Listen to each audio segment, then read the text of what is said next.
முகலாய பேரரசு பார்க்க போகிறோம். ஜாகிருதீன் முகமது பாபர். பாபரோட முழு பேர் வந்து ஜாகிருதீன் முகமது பாபர். வருஷம் வந்து 1527 1530. இவரோட வந்து 12 வயதில் அரியணேறி இருப்பார். மத்திய ஆசியாவில் பர்கான இடத்தை வந்து சொத்தாக வந்து பெற்றிருப்பார். பர்கான இடத்தை சொத்தாக வந்து பெற்றிருப்பார் பாபர். 1505 காபூல் நகர் வந்துச்சு. 1527 வந்து முதலாம் பானிபட் போர் நடக்கும். பாபருக்கும் இப்ராஹிம் லோடிக்கும் முதலாம் பானிபட் வந்து பாபருக்கும் இப்ராஹிம் லோடிக்கும் நடக்கும். இவர் வந்து தந்தை வழியில் வந்து தைமூர், தாய் வழியில் செங்கிஸ்கான் பரம்பரை சார்ந்தவர் வந்து பாபர். பகதூர்ஷா பட்டம் வந்து சூட்டி கொண்டவர். இவர் வந்து வெற்றி நினைவாக காபூல் பர்க்கு தோட்டத்தை அமைச்சிருப்பார் பாபர். இவர் வந்து முதலாம் பானிபட் வந்து இப்ராஹிம் லோடிக்கும் பாபருக்கும் நடக்குமா. இப்போ வந்து இப்ராஹிம் லோடி வந்து தோற்கடிக்கணும். அதுக்காக வந்து இப்ராஹிம் மாமனார் ஆலம் கானும் திலவர் கான் பஞ்சாபின் ஆளுநர். இவர் வந்து திலவர் கான் யாருன்னா தௌலத் கான் மகன். 2 பேரும் வந்து பாபர்கிட்ட வந்து ஹெல்ப் கேட்டிருப்பாங்க. அது மூலம் தான் இந்த முதலாம் பானிபட் வந்து நடக்கும். இவங்க 2 பேர் வந்து பாபர்கிட்ட வந்து ஹெல்ப் கேட்டிருப்பாங்க. இப்ராஹிம் லோடி வந்து தோற்கடிக்கிறதுக்காக ஹெல்ப் கேட்டிருப்பாங்க. அப்போ தான் முதலாம் பானிபட் வந்து நடக்கும். பாபரோட சுயசரிதை வந்து துசுக்கி பாபர் பாபர் நாமா. இது வந்து துருக்கி மொழியில் இருக்கும். நம்பிக்கை காப்பவர் தான் பாபர். செங்கிஸ்கான் மரபை பின்பற்றி வாரிசாக அறிவிக்கப்பட்டவர் தான் ஜாகிருதீன் முகமது பாபர். இவர் வெற்றி நினைவாக காபூல் பர்க் தோட்டம் வந்து அமைச்சிருப்பாங்க. நெக்ஸ்ட்டு ஹிமாயூன் பார்க்கலாம். 1530 1540. ஹிமாயூன் 30-40. இவரோட உடன்பிறந்த சகோதரர் வந்து கம்ரான் ஹிண்டால் அஸ்காரி. கம்ரான் வந்து காபூல் கந்தகார் பகுதியை கைப்பற்றிருப்பார். ஹிண்டால் வந்து சம்பல் குஜராத் பகுதியை கைப்பற்றிருப்பார். அஸ்கர் வந்து ஆழ்வார் பகுதியை வந்து கைப்பற்றிருப்பார். இவரை பற்றி வந்து லேன்பூல் என்ன சொல்லியிருப்பார், ஒரு அறிஞர் என்ன சொல்லியிருப்பார்னா, வாழ்க்கை முழுவதும் தவறி விழுந்த ஹிமாயூன் வாழ்க்கையை விட்டு தவறி விழுந்தே இறந்துட்டாருன்னு சொல்லிட்டு இருப்பாங்க. ஒவ்வொரு வெற்றியுமே அவருக்கு வந்து தோல்வியாக இருந்துச்சு. ஒவ்வொரு ஸ்டெப்புமே அவருக்கு வந்து வெற்றி கொடுக்கல, தவறி விழுந்துட்டார். அது மாதிரி வாழ்க்கையிலே கடைசியில் வந்து இறந்து போயிட்டான்னு சொல்லிட்டு லேன்பூல் ஒரு அறிஞர் சொல்லுவார் இவரை பற்றி. ஹிமாயூன் காலத்து வந்து சவுசாப்பூரும் கன்னௌசிப்பும் நடக்கும். சவுசாப்பூர் வந்து ஹிமாயூனுக்கும் ஷெர்கானுக்கும் நடக்கும். கன்னௌசிப்பூர் வந்து ஹிமாயூனுக்கும் ஷெர்கானுக்கும் நடக்கும். 1555 பாரசீக அரசர் தாம்ஸ் உதவியுடன் வந்து இப்போ டெல்லியை கைப்பற்றி டெல்லி அரியணை வந்து கைப்பற்றார் இவர் வந்து ஹிமாயூனு. யாரோட உதவினா தாம்ஸ் உதவியுடன் டெல்லியை வந்து கைப்பற்றுவார் ஹிமாயூன் வந்து நல்வாய்ப்பு அதிர்ஷ்டசாலின்னு சொல்லலாம். நெக்ஸ்ட்டு ஷெர்ஷாசூர் வந்து 1540 1545. இது வந்து நில வருவாய் முறையை அறிமுகப்படுத்துவார். சாலைகளை வந்து சீரமைப்பார். முகத்தல் அளவை வந்து தடைப்படுத்தினார். கேட்கலாம், சாலைகளை சீரமைத்தவர் யாருன்னு கேட்டால் ஷெர்ஷாசூர். இவரோட கல்லறை வந்து சசாராம் பகுதியில் இருக்குது. பீகார் பகுதியில் இருக்குது. இவர் வந்து இது வந்து ஒரு பரித் என்றழைக்கப்பட்ட ஒரு புலி வந்து கொன்றுப்பார். அதனால் வந்து ஷெர்கான் சொல்லிட்டு ஷெர்ஷாசூரி அழைப்பாங்க. ஷெர்கான் என்று ஷெர்ஷாசூரியை வந்து அழைப்பாங்க. ஷெர்கானா ஷெர்ஷா. இவர் வந்து தத்துவம் வந்து விவசாய சீர்குலைந்தால் அரசன் சீர்குலைவன் என்பது இவருடைய தத்துவம். இவருடைய ஆளுநர் வந்து வங்காள ஆளுநர் வந்து யாருன்னா ஷெர்ஷா கிஷன் கானை வந்து வங்காள ஆளுநராக நியமிச்சிருப்பார். ஷெர்ஷா வந்து வெற்றி நினைவாக வந்து புரோனாக்கிலா ஒரு புதிய நகரத்தை வந்து உருவாக்கியிருப்பார் ஷெர்ஷாசூர். அக்பர் வந்து 1556 1605. ஹிமாயூனோட பையன் அக்பர். 2ஆம் பானிபட் போர் நடக்கும். 1556 அக்பருக்கும் ஹெமுக்கும் நடக்கும். மத்திய இந்தியாவில் ராணி துர்காதேவி வந்து ராணி துர்காதேவியோட வந்து சண்டையிடுவார். 1576 வந்து ஹால்டிகாட் போர் நடக்கும். ஹால்டிகாட் போர் யாருக்குன்னா அக்பருக்கும் ராணா பிரதாப் சிங்க்கும் நடக்கும். ராணா பிரதாப் சிங் யாருன்னா ராணா உதய் சிங்கோட பையன்தான் ராணா பிரதாப் சிங்கு. முகலாய பேரரசை விரிவுபடுத்திய தலைசிறந்த அரசர் தான் அக்பர்.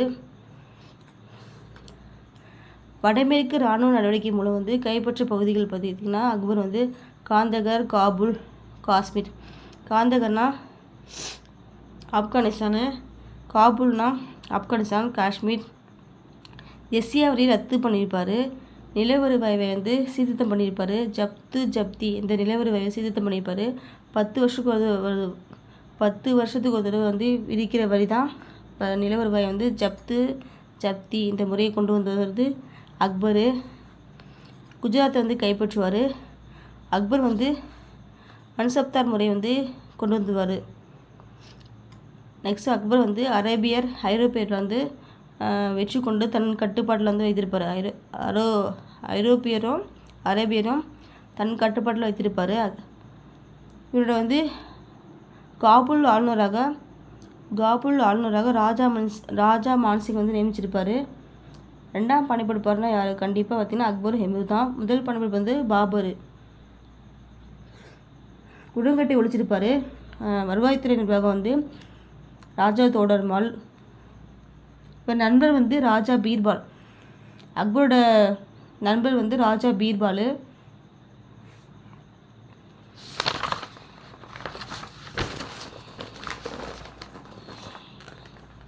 அக்பரோட நூலாசிரியர்கள் வந்து அபுல் பாசல் அப்துல் பேசி. கதையாசிரியர் வந்து பீர்பால். இசைமேதை வந்து தான்சன.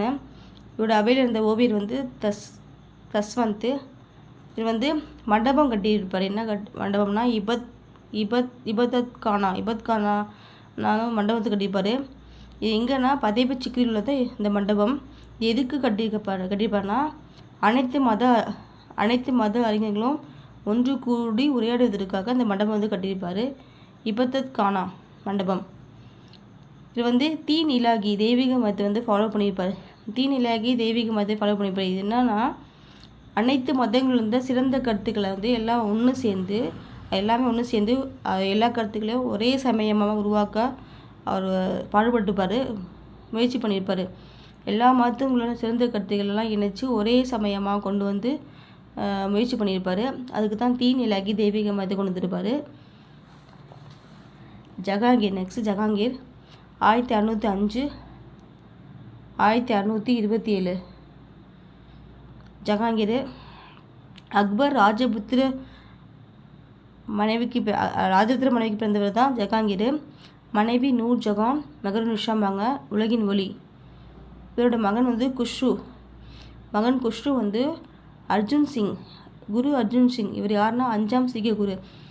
இவர் வந்து மகன் குஷ்ருக்கு வந்து அர்ஜுன் சிங் வந்து உதவியாக இருக்கிறதுனால குரு அர்ஜுன் சிங்கை வந்து கொலை பண்ணியிருப்பார். ஜஹாங்கீர் வந்து கொலை பண்ணியிருப்பார். ஜஹாங்கீர் வந்து சர் தாமஸ் ரோக்கு ஒரு வணிக மையத்தை உருவாக்க வந்து அனுமதி கொடுத்துருப்பாரு. சூரத்தில் வந்து வணிக மையத்தை அமைப்பதற்கு அனுமதி கொடுத்துருப்பாரு. இவர் யாருன்னா இங்கிலாந்து அரசர் 1ஆம் ஜேம்ஸின் பிரதிநிதி தான் சர் தாமஸ் ரோ.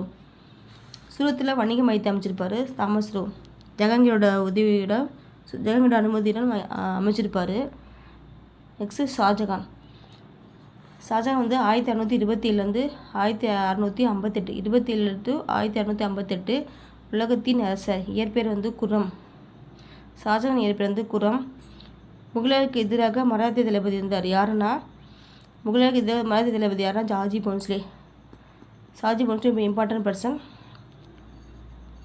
இவர் வந்து முகலாயருக்கு எதிராக செயல்பட்டவர். ஷாஜகான் சமய விஷயங்கள் வந்து சகிப்புத்தன்மையற்றவர். 8 வருஷம் இவர் வந்து ஷாபர் அரண்மனையில் வந்து ஆக்ரா கோட்டையில் வந்து கைதியாக வச்சுருப்பாங்க. 1857 வந்து நோய்வாய்ப்பட்டு இறந்துருப்பார்.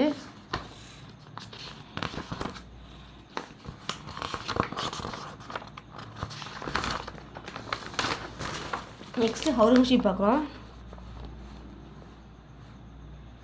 அவுரங்கசீப் 1858 1707 1707 முகலாய மன்னர்களில் கடைசி பேரரசர் தான் அவுரங்கசீப்பு. உலகை கைப்பற்றியவர். மத சகிப்புத்தன்மையற்றவர். ஜெஸ்ஸியா வரியை மீண்டும் கொண்டு வந்தவர், ஜெஸ்ஸியா வரியை ஒழித்தவர் வந்து அக்பர் சொன்னோம். மீண்டும் கொண்டு வந்தது வந்து அவுரங்கசீப்பு. இவருடைய பணிகளை வந்து இந்துக்களை வந்து முக்கிய பணிகளை அமர்த்துவதை வந்து தவிர்த்தார். இந்துக்களை வந்து அமர வைக்கல. அவர் முக்கிய பணிகளெல்லாம் வந்து இந்துக்களை வந்து அமர்த்துவதை தவிர்த்தார். இவர் அவுரங்கசீப்பு ராஜபுத்திரர்களோடு நெடுங்காலமாக பகைமை கொண்டிருந்தார். நெடுங்காலம்னா ரொம்ப வருஷமாக பகைமையாக இருந்தார். இளவரசர் அக்பர் இவரோட பையன் தான் இளவரசர் அக்பர். இவரும் ராஜபுத்திரனும் இவங்களை அவுரங்கசீப்பை வந்து எதிர்த்தாங்க. இவரோட பையன் அக்பரும் ராஜபுத்திரம் அவுரங்கசீப்பை எதிர்த்தாங்க. இளவரசர் அக்பரும் இவரோட பையன் வந்து இளவரசர் அக்பர் சாம்பாஜியும் ஒப்பந்தம் பண்ணிக்கிட்டாங்க இவர் எதிர்க்கணும். நெக்ஸ்ட்டு சாம்பாஜி வந்து இவர் கொலை பண்ணிட்டார். அவுரங்கசீப் வந்து தோற்று கைது செய்யப்பட்டு கொல்லப்பட்டார் சாம்பாஜியை அவுரங்கசீப்பு. 1889 வந்து தக்காணம் போனார். 1707 வந்து 90 வயசில் மரணம் அடைஞ்சார். அவுரங்கசீப் செத்ததுக்கப்புறம் அவுரங்கசீப் வந்து இறந்ததுக்கப்புறம் ஆங்கிலேயர்கள் பிரெஞ்சுக்காரர்கள் வந்து வலிமை பெற்றவர்களாக விளங்கினாங்க. அதுக்கப்புறம் பார்த்திங்கன்னா ஆங்கிலேயர்களும் பிரெஞ்சுக்காரர்களும் வலிமை பெற்றவர்களாக ஆனாங்க சொல்கிறாங்க.